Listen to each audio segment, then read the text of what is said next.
सदाशिवसमारम्भां शङ्कराचार्यमध्यमाम् अस्मदाचार्यपर्यन्तां वन्दे गुरुपरम्परां हरिः ओं श्रीगुरुभ्यो नमः हरिः ओं. First we'll listen to Swamiji and then proceed to our class. We have completed the first chapter of Bhagavad Gita, not the entire Bhagavad Gita, the first chapter. Just cover a few important slokas and then try to keep some time, spare some time for the rules of Gita chanting. Okay? Then the first chapter starts with the very important sloka. Dhritarashtra Vacha Dharmakshetre Kurukshetre Samaveta Yutsavaha Mamaka Pandavascheva Kim Akurvata Sanjaya. In this, the very sloka begins with a word called Dharmakshetre. Dharmakshetre means the emphasis is on the dharma. The very first word, the opening word, is nothing but the dharma. So you may be wondering when Arjuna was giving lot of reasons that bloodshed will take place and all the relatives they become headless. So many reasons he has given, but behind all this there is a bigger social cause which is necessary, and when the social cause is required, the individual cause may be curtailed. So that is the reason Dharmakshetre, in order to establish that. Sometimes when you see at a micro level, at individual level, there may be a law, but at a macro level, the dharma is established. Right? So the main concentration here is Dharmakshetre. The movie is called Dharmakshetre. Dharmakshetre means Guruji, voice break avutundandi. Voice break avutundi. What to do?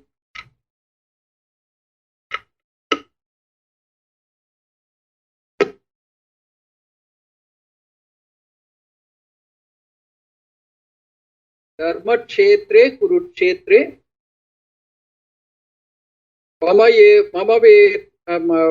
Samaveta Yutsava Mamaka Pandavascheva Kim Akurvata Sanjaya. This is the first sloka. With this, Dhritarashtra wanted to know what is happening in the war field.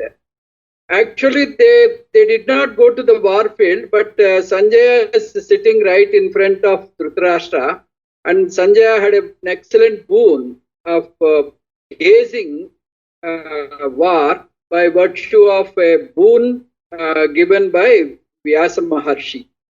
So with that boon, he could see what is happening time to time, what is happening in the war field, and he reports to Dhritarashtra. That's how the entire Bhagavad Gita goes now.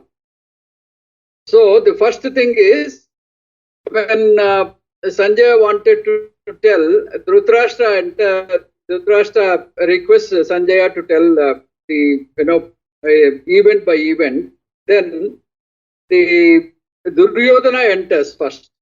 Duryodhana addresses the Guruji, Acharya, that is Dronacharya, and he wants to give him a brief idea about his army.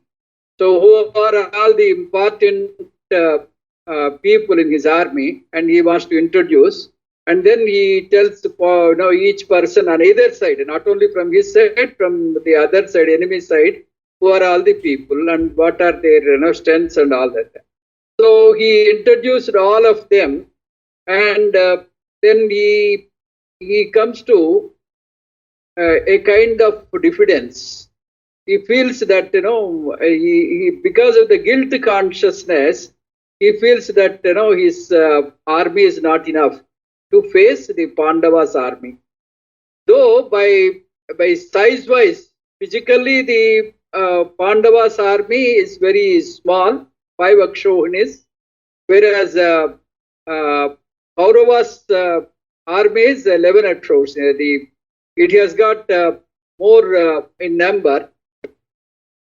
So 7 and 11. So we have total 18 Akshohinis. Then the Dhritarashtra's that weak mind is expressed by a sloka here. Aparyaptam tadasmakam balam bhishma abhirakshitam. Paryaptam tvidametesham balam bhima abhirakshitam. This particular sloka explained by Chinmaya and the Parampara in a different way, though the meaning of this particular sloka is given differently in most of the textbooks, including Gita Press. It is given that Duryodhana is showing his arrogance, because the word Paryaptam plays a key role here.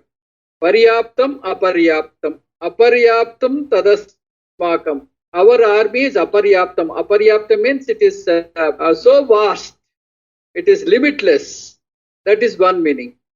Our army is so vast and so limitless. It's a cakewalk to win Pandavas. That is what the straight meaning, if you take the direct meaning of this sloka. But if you analyze very deeply and try to see the Vyakarana and all that, then Aparyaptam can be understood as na paryaptam. Paryaptam means sufficient. Paryaptam, Aparyaptam can be taken limitless, very vast. Aparyaptam can also be taken as na paryaptam. Na paryaptam means not sufficient. This meaning is given by Chinmaya, Dayananda and our Guruji in order to portray the weak mind of Duryodhana. Na paryaptam, it is not sufficient. That is why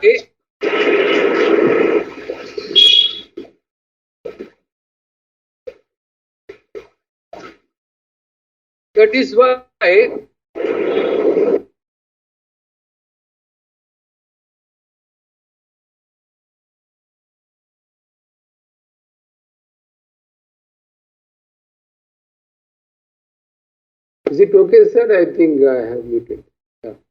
Well, it is okay, but there is some disturbance. Disturbance I have disabled. So Aparyaptam. Okay. So he said this word Aparyaptam is a crucial word where the meaning is entirely diagonally opposite. What our Guruji gives is Aparyaptam is na paryaptam, not sufficient. Whereas the textbooks give the meaning that it is more than sufficient. It is limitless. Now, this meaning is justified because in the subsequent slokas, Duryodhana feels that, Bhishma must be protected. Bhishma need not be protected. Bhishma himself is a great warrior and he can protect himself. That kind of weak mind is there. So, in order to gel with that idea, this Aparyaptam is taken as na paryaptam. Whenever this kind of difference comes, usually to know which is the correct meaning, what we do is we go to the Sankara Bhashya. And in Sankara Bhashya, we'll see what our Bhagavad Pada has given the meaning. But unfortunately, in Sankara Bhashya, Sankaracharya did not touch the first chapter. The Bhagavad Gita Sankara Bhashya starts with the second chapter, because he took the first chapter is very trivial. So it is not necessary to comment upon. So he straight away started with the second chapter and gave the Bhashyam. So the first chapter meaning is entirely depending on the individual's capacity. So our Guru Parampara gives this kind of meaning. So this is what I told you in the explanation. Then this feeling of weak-minded Duryodhana is also portrayed by next sloka. That is Tasya Sanjanayan Harsham Kuru Bruddha Pitamaha. So that Bhishma Pitamaha, he happened to see Duryodhana and saw him that he is losing heart. So he wanted to, kindle enthu into his grandson, and then he took his, conch and then he blew, and he wanted to give courage to his side army and also his grandson. So all these things, they go together when you take aparyaptam as na paryaptam, not sufficient. So this is one thing we have seen. Then we also said that Vyasacharya is slightly biased while explaining the army of Pandavas, army of Kauravas, because that is clearly seen if you look at the blowing of conches, and when he talked about blowing of conches of Kauravas, he simply said they all blew their conches and they expressed their readiness. He did not mention the names of the conches like that. Whereas he comes to the Pandava side, he's so amused that he named conch by conch, person by person, and he wanted to narrate what are the names of the conches. That shows he is towards dharma, and his feeling of that biasness towards Pandavas means towards dharma is clearly visible in the narration of these slokas. He also says when when the Pandava side they blew the conches, the sound pervaded the sky and the earth in such a way that it has created an eerie atmosphere, and the entire the earth they felt so horrifying. So like that, he had in number of ways he expressed his kind of favoritism towards Pandavas. Then the war was about to start. At the nick of the moment, then Arjuna had a flash of idea that he wanted to see his enemies in the close quarters and he wanted to try a strategy. So he said that Pravrutte Sastra Sampate Dhanurudhyamya Pandava. At the very nick of the moment when they were about to pour on both the sides, they were about to release the arrows. At that nick of the moment, Dhanurudhyamya Pandava, lifting his Dhanuhu, Arjuna said, please take my chariot right in front of my enemies so that I can have a close look who are all fighting, so that I can have a strategy of how to fight and with whom I have to fight and all. So with this last minute decision, he wanted to plead for time. So he just lifted his bow. Then at this particular point of time, Arjuna is the master and Krishna Paramatma is the obedient charioteer. So Sarathi. So as an obedient Sarathi and a gullible Sarathi, he took the chariot, Ratham, right in front of the enemies, and he said, okay, I have positioned the chariot. You can view this Kuru, the army, Kuru army, you can view in a close gaze. So like that he said, and when Arjuna wanted to look at his enemies, he happened to see Bhishma and Drona. Before that, what was the situation? They waged war after exploiting all possibilities. A Kshatriya has to exploit all the possibilities, that is Sama, Dana, Beda, Dandopayam. The Sama, Dana, Beda, all three are over. And as a last resort, they have sent Krishna Paramatma as ambassador to have a peace. They said, just give us 5 villages. Even if you give 5 villages, we won't fight. But what Duryodhana said, he said, I won't give even a land which occupies the point of a needle. So such a cruel-minded Duryodhana, he also wanted to kill Krishna. So he wanted to tie him, and then you know all what happened there. So with that cruel-minded and evil-minded behavior, they were never looking for peace. So war was inevitable. In order to establish dharma, war was inevitable. So he pretty well knew the purpose and motto and the agenda of war. Now, after seeing the Bhishmacharya, who is his grandfather, and Dronacharya, his revered guru, all his thinking has gone to the backdrop, whereas the emotional mind has come to the forefront. So when you are driven by the emotional mind, you don't have that intellectual balance. So this is what is happening here. So we have given the narration how a hero Arjuna, slowly becomes a samsari Arjuna. So here the starting point, when he has seen that the attachment started, and attachment, because of the attachment, he loses the balance and he loses that intellectual mind, and then he thinks in terms of emotions. Then here we have a word which we have given a different meaning other than the meaning given in the textbooks. That is, Tan samikshasah kaunteya sarvan bandhun avastitan krupaya parayavishto vishidan idam abraveet. 27th sloka. In this, krupaya parayavishtaha. Krupaya means karuna or compassion. Out of compassion, he said, he is full of compassion.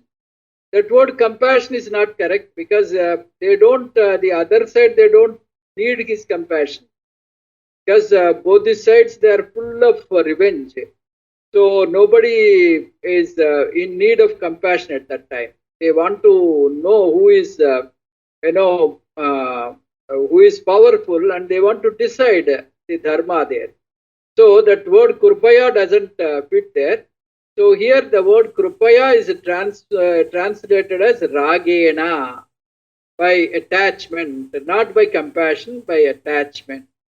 The compassion is a very noble virtue, whereas ragam is not a noble virtue, because attachment, when you are attached, what happens, that will lead you to sokam, and then sokam will lead you to delusion. That means attachment, then misery, and then the delusion. Ragam, sokam, moham. This is the sequence. So because of the ragam, he will be in the grief.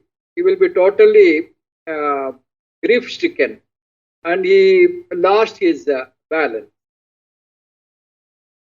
So that attachment, because it is mounting to the peak, then it is percolating all over the body. It is visible all over the body. Then he says that Chidanti mamagatrani mukham cha parishishyati vepaduscha sarire me roma harshasya jayati gandivam sramsasre hastat vakchaiva paridakyate tacha chaknom yavastatum brahmativa cha me manaha. So this is the psychosomatic effect. Any mental effect will send signals in the body. If you are in a horrified situation, then there will be a kind of shivering that occurs in the navel. That is the point where your navel will vibrate. So that is called psychosomatic effect. The psychology will percolate into the body level. It is percolating into the body level. What is happening? Chidanti mamagatrani. My the entire limbs are they are stooping. They are literally bending. Then mukam cha parishishyati. Mukam cha parishishyati means my mouth is getting dried up. I'm not able to speak. I'm not able to talk because I feel my mouth is getting dried up. Vyapaduscha sarire me. Vyapaduscha sarire me means Roma harsham. That is the body. The body, the hair is getting erected. It happens in two occasions: when you are in extreme happiness or when you are in extreme sorrow. The hair in the body gets erected. So all my hair in the body gets erected. The Roma harsham means when you are in the happy mood, the body shows the erected hair. That is at the 18th chapter. Sanjaya tells, if you read this Bhagavad Gita, your hair gets erected with happiness. There it is with happiness. Now here it is with sorrow. So with the sorrow, all my hair is horripilations is happening. Where Roma harshascha jayate. Gandivam sramsate hastat. Gandivam samsate hastat means my Gandivam is, falling from my hand, slipping from my hand. Tvakcha eva paridakyate. My entire body is, paridakyate means severely burning. It is giving a burning sensation. Raja seknom avastatum. I am unable to stand even. Brahmati iva me manaha. My mind is as though reeling. So these are all the symptoms which are nothing but the signals of his emotional mind. The emotional mind is sending signals into the body. Then he also says, Nacha Sreyo Anupasyami Hatva Swajanamahave. I don't see anything good. I see all bad omen around. So all apasakunams I see when I look at this future that is going to take place. Here he used the first time the word Swajana. This is the word he keeps on repeating, Swajanam, Swajanam, Swajanam, like that. He says, did I really come to kill my own kith and kin? What a stupidity it is. I do not realize, I was in an emotional and in a kind of irrational way I started, I waged war. This is not proper. Like that, he changed his ideas and totally he was talking he started blabbering with a typical syndrome called Ahamesham Mamayete. Ahamesham Mamayete. That is, I belong to these people and they are my people. So this is the syndrome. With this syndrome, he is totally drifted away from the dharma. And he is under the impression that he is doing adharma. So the war is waged for dharma. Then he started giving umpteen reasons to escape war and wanted to run away from the war. Running away from the war is a blasphemy for a Kshatriya. So he says, Nakanche Vijayam Krishna Nacha Radyam Sukhanicha Kim no Radyena Govinda Kim Bogena Jivitenava. I don't want, I am not aspiring for Radyam. I don't want these luxuries. By killing my own people, I can't enjoy. Like that, he started telling in a different way. He has gone to an extent, he started bluffing also. How he bluffed? Yesha Mardhe Kanchitam no Radyam Bhoga Sukhanicha. All these Radyam and comforts, actually, I wanted because of my Guru and my grandfather. I don't want these comforts and kingdom for my sake. I wanted to present in a platter to my grandfather and Guru. This is the bluff. Actually, he never thought of them. He wanted to straight away kill these Kauravas, but when he is facing these two, then the entire scene is changed.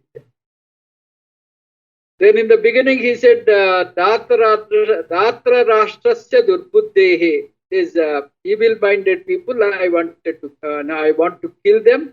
I want to see who are all supporting him. I will finish them also. That is the with that idea, he said, "You take me to the close quarters." Now he totally changed his dialogue. Then etan hantumicchami gnatopi madhusudana api trailokya rajyasya hetohu kim nu mahi. Even if somebody offers me bhuhu bhuvaha suvaha, all three lokas, I am not interested in killing my svajana. This is what he says. Nihatya datra rashtrana ka priti syat janardana papameva asrayat hatvaita natatayina. By killing these criminals, we will get papam. He says, killing these criminals, we accrue papam. So, that is, he used the right word, criminals. Atatayan, we already discussed, is a technical word. If the atatayan is seen, immediately shoot at sight or don't spare him. That is the Dharma Shastra. But he says, he used the right word and he says, by killing them, we accrue papam. So that means he visualizes dharma as adharma, adharma as dharma. He is bringing a separate rule book for his own swajana and a rule book for others in a different way.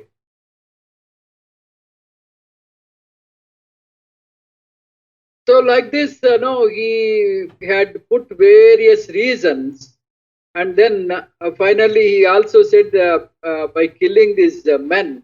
Generally, men are those days men are the breadwinners of the family. By killing all these men, the families become the breadwinner is lost, so they become totally helpless, and they try to take up all kinds of evil methods to feed their own families. So Kulatshayam and Mitradroham will occur. By continuing this war, we will kill our own people, our own well-wishers. By this, we do a lot of harm to our own well-wishers and friends. Mitradroham will occur, and also Kulatshayam will take place. By this, the past Pitru Devatas, they don't get pindas. Pindodakam and Shraddha Kriya they won't get. And not only that, the posterity will go into a wrong path. So, at any cost, we have to stall this war. These Duryodhana people, they do not realize, they have not visualized the damage that is going to occur. And at least, thank God, we came to, we understand the reality. Now let us stall the war. Let us not fight. We will make a peace treaty. Like that, he wanted to stop the war, and then he looked at Krishna Paramatma and he observed that Krishna Paramatma is not uttering a single word. Then he is totally exhausted, and he sat through his arrow and bow, and he said, I don't want to fight. So with this, the chapter ended. We'll see what will happen in the next chapter. Then there are another 20 minutes left, I think. I will try to give you the chanting rules of Bhagavad Gita, which will be helpful for you while chanting.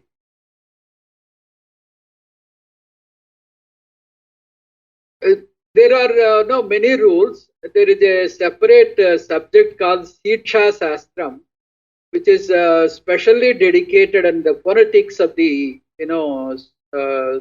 Vedic chanting as well as the chanting of any sloka. Here, especially when we come to Bhagavad Gita, we are not looking at Vedic chanting where Swara is there. Here, Swara is not there. So that Swara and all that we will learn when we come to Taittiriya, where we have to chant with Swaram. Now, right now, there are many rules as such. I will tell you the most important rule so that we can chant properly. the first thing is the Visarga rule. Whenever the Visarga comes in a sloka, Visarga can occur in the middle of the pada or at the end of the pada. When a Visarga comes in the middle of the padam, middle of the line, then you have to make a sandhi. You have to join the two words and see that the Visarga is Visarga is absorbed in the sandhi, and then chant. That means you have to make a sandhi and see that Visarga is not there and then chant. This is one method, and then at the end of the padam, if Visarga is there, you have to fully chant that Visarga. This is the rule. In the middle, you have to absorb the Visarga. In the end, you have to chant the Visarga. This is the general rule. But then for every general rule, there are exceptions. The exception is, there is only one exception. That means after Visarga, the subsequent letter of the word, the first letter of the word is a cha, begins with a cha. Then you have to fully pronounce the Visarga. You should not make sandhi there. You have to fully pronounce the Visarga. I repeat this. Whenever the Visarga is there, in the middle of the padam, you have to make a sandhi. To make a sandhi and then see that the Visarga is absorbed in the sandhi. When it is in the end of the padam, you have to fully pronounce the Visarga. The exception for this rule is after Visarga, the word starts with the chakaram, then you have to pronounce that particular Visarga and then say that Visarga. Then we have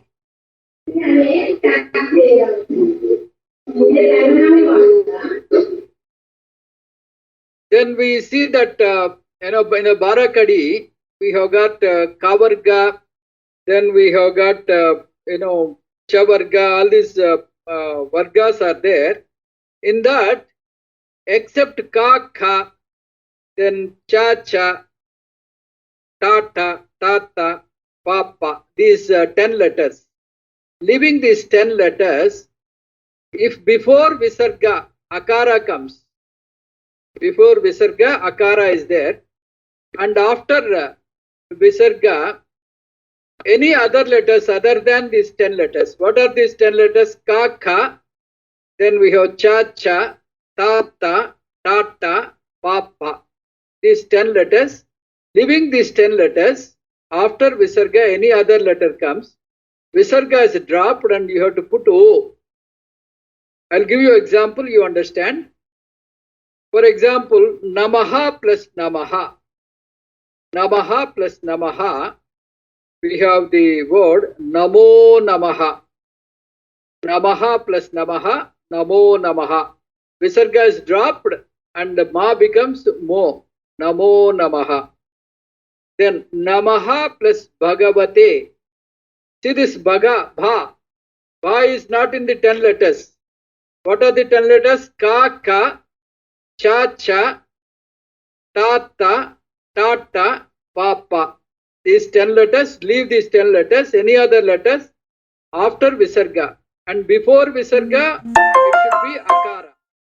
If that is the situation, then drop the Visarga and put O for the letter. So here the example is Namaha plus Bhagavate, Namo Bhagavate. Namaha plus Vinayaka, Namo Vinayaka. Namo Vinayaka. This is the rule. Then we have the next rule. Before Visarga, Akara is there. Before Visarga, we are talking only before Visarga, Akara is there. What are all the possibilities? Before Visarga, Akara is there. And after Visarga, Ka or Kha.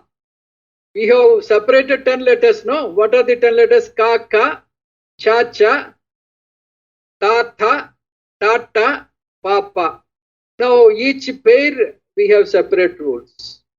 So one pair we'll take and see what happens. First pair is ka kha. So ka kha, if you see after visarga, before visarga akara is there, after visarga ka kha is there. Then what will happen? You have to drop the visarga and pronounce with half ha. H. Like h we have to say, not fully ha, we have to say h. Example, Namaha plus Kartikeya. Namah, Namah Kartikeya. Namah Kartikeya. H. You don't say Namaha Kartikeya. Fully visarga you should not pronounce. Namah Kartikeya. This is how you have to pronounce. When it is to be pronounced like this, when after visarga, ka or kha, when it comes like that.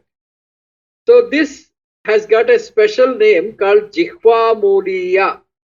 This is called Jihva Muliya. We are applying a rule called Jihva Muliya. Okay.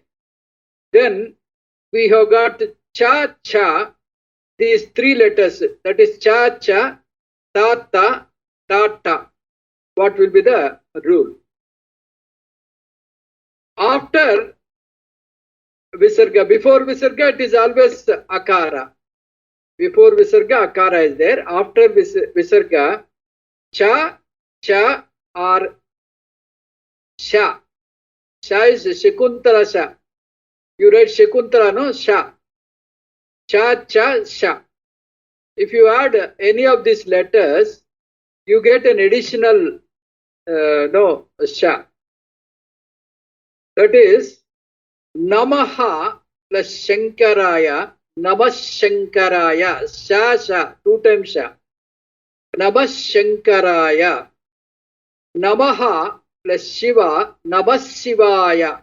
Namaha plus Shivaya, Namah Shivaya. So you said, you emphasize that Shakara, Shakuntala sha, Namah Shivaya. No visarga. Namah Shivaya. Namah Shankaraya. Like this. When will it happen? When you have after visarga chakara or cha, uttu cha, then we have Shakuntala sha. First cha, second cha, and Shakuntala cha. When you get cha, you have to add a sha, and then that is we use that word cha as and. When you add this and, cha we get Rama plus cha, Ramascha. Ramaha plus cha, Ramascha. This is the rule. Okay. Then in the same three pairs, first we said cha cha and ta ta. Ta ta and sa. Sa is ordinary sa, Sangeeta sa. The earlier sa was Shakuntala sha, now it is Sangeeta sa. Ta ta and Sangeeta sa. Before visarga akara is there, and whenever you encounter this ta or tha and sakara, then we get the word additional sa.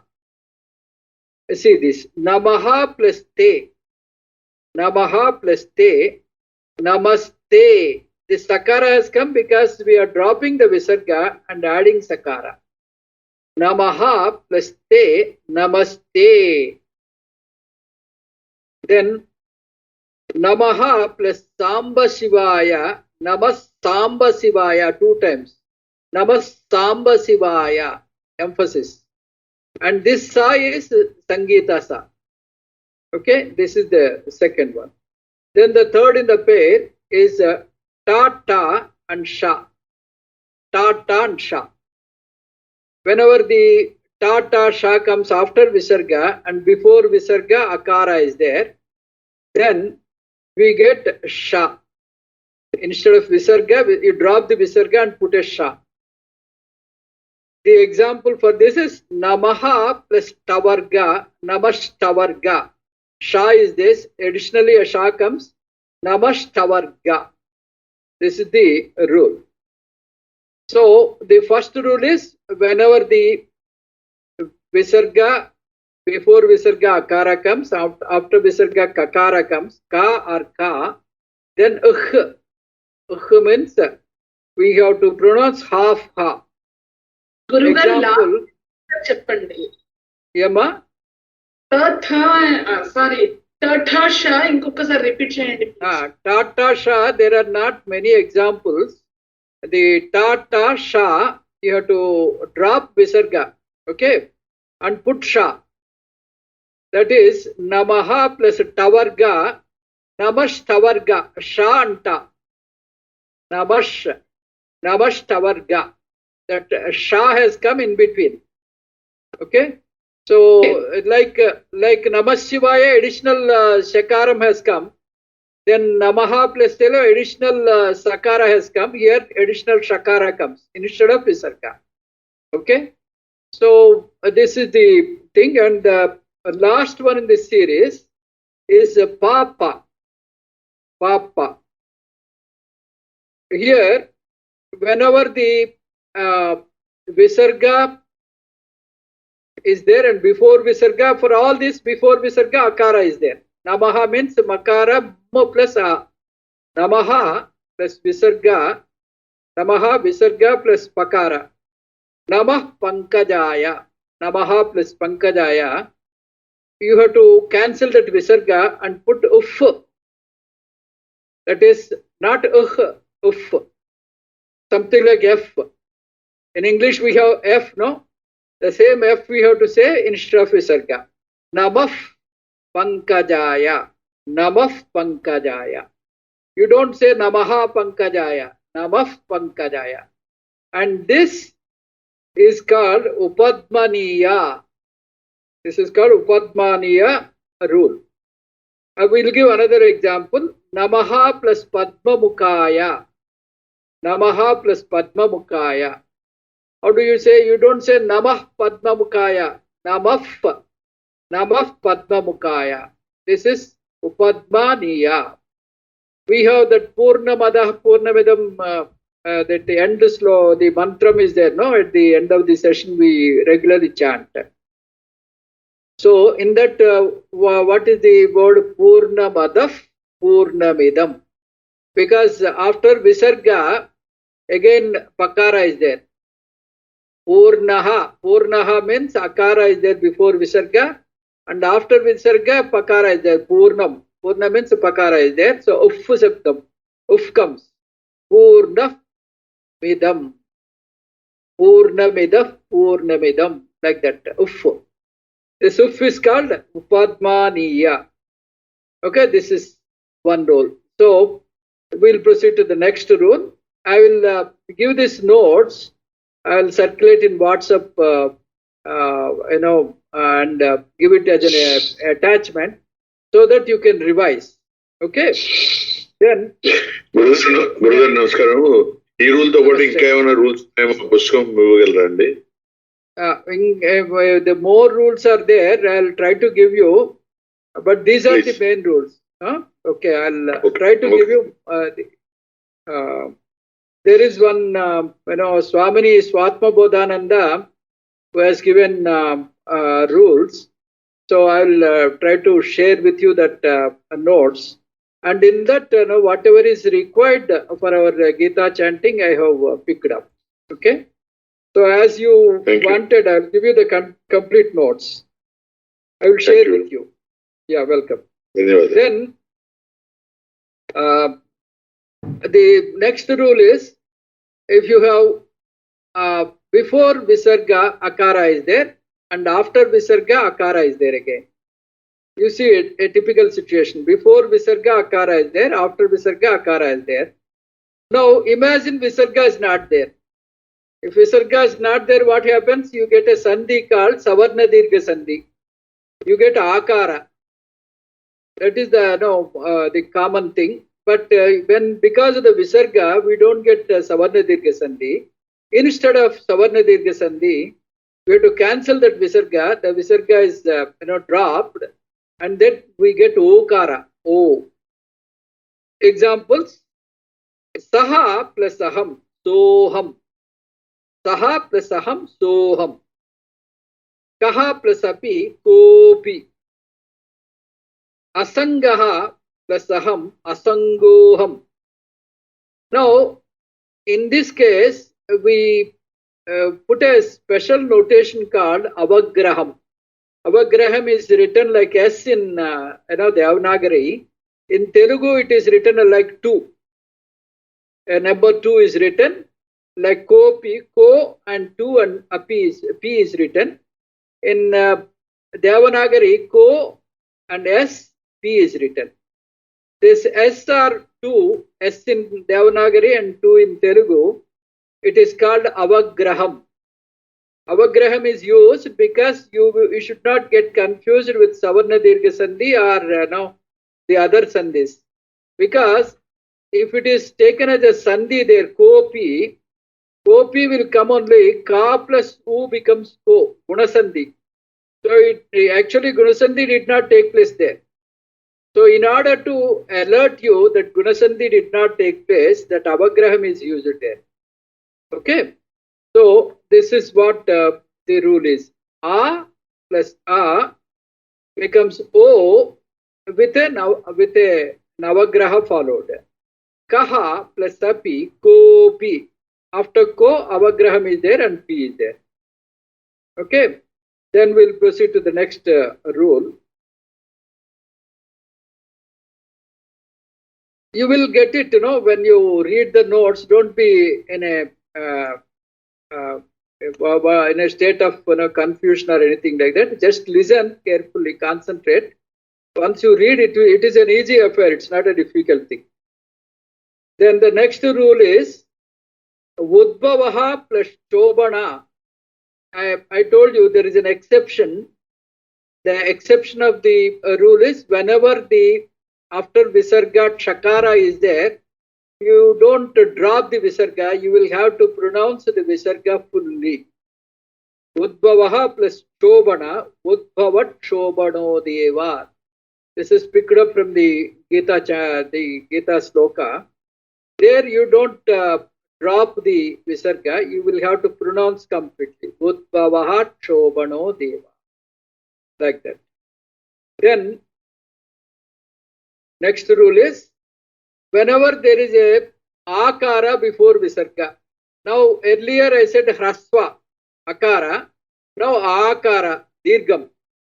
Akara before hrasva. And then on the right hand side, after Visarga, either you get a swara, that means the vowel or the consonant after the Visarga. Before Visarga, the rule is akara. After Visarga, either you get the vowel or consonant, anything you get. What you can do is, you can simply drop the vowel.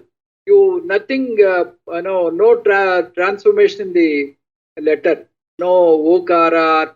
You don't do any transformation in the vowel. Simply cancel the Visarga. Like for example, Lataha plus agachanti.